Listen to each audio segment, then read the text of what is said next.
Przyjdź królestwo Twoje, czyli święty Józef, ojciec czuły. Z księgi Ozeasza.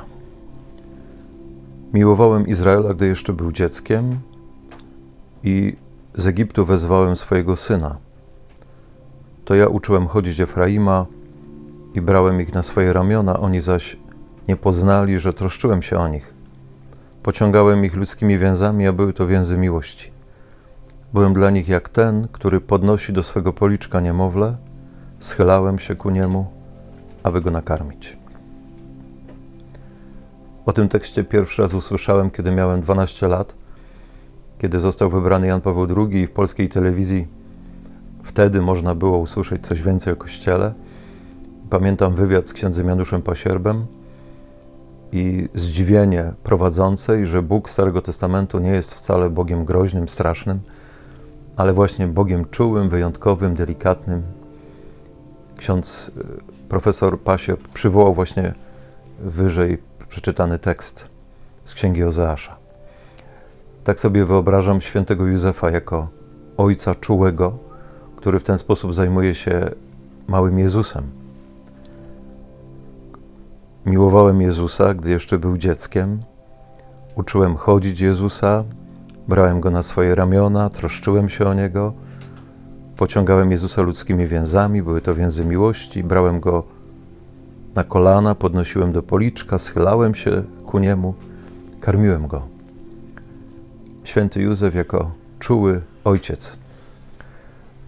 To jest ciekawe, że spośród całej trójki w świętej rodzinie Bóg wybrał najsłabszego, żeby był opiekunem tej wspólnoty. Jezus święty, Maria niepokalanie poczęta, tylko Józef był grzesznikiem.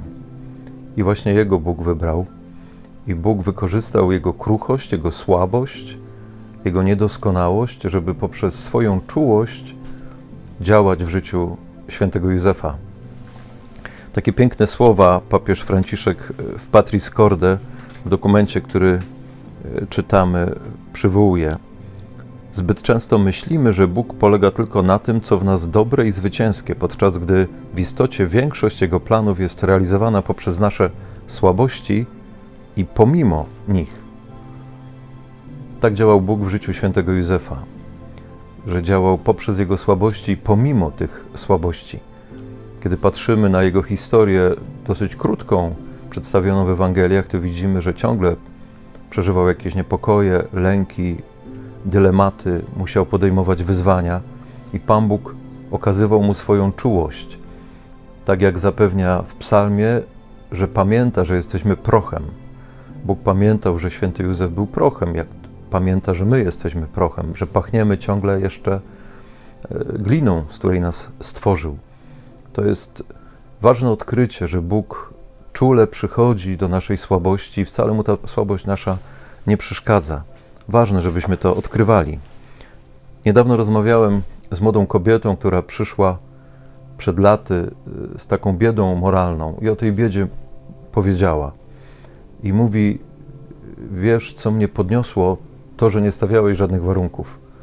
Że zobaczyłam, że jestem kochana bez wstępnych warunków, że nie musiałam nic robić, żeby być przyjęta. I ta czułość sprawiła, że znalazłam siłę, żeby wzrastać, żeby się zmienić. Dzisiaj po paru latach już w tej biedzie moralnej nie jest. To pokazuje, jak Pan Bóg potrafi działać pomimo naszej biedy, że jeśli uczymy się od Niego tej czułości, tak jak uczył się święty Józef, to potrafimy czynić wielkie rzeczy nie tylko we własnym życiu, ale również w życiu innych ludzi. Dziecko jest ufne. Dziecko lubi czułość. Dziecko, kiedy przez czułość buduje zaufanie do swojego rodzica, do ojca, do kogoś bliskiego, potrafi dać rękę i dać się poprowadzić. Nie wie dokąd, nie rozumie wszystkiego, ale wie, że ten dorosły, że ten dojrzały jest wyższy, widzi dalej i że poprowadzi w bezpieczne miejsce. Królestwo Boże przychodzi do nas przez czułość. Pozwólmy Bogu działać, a On sam będzie to królestwo pośród nas wprowadzał.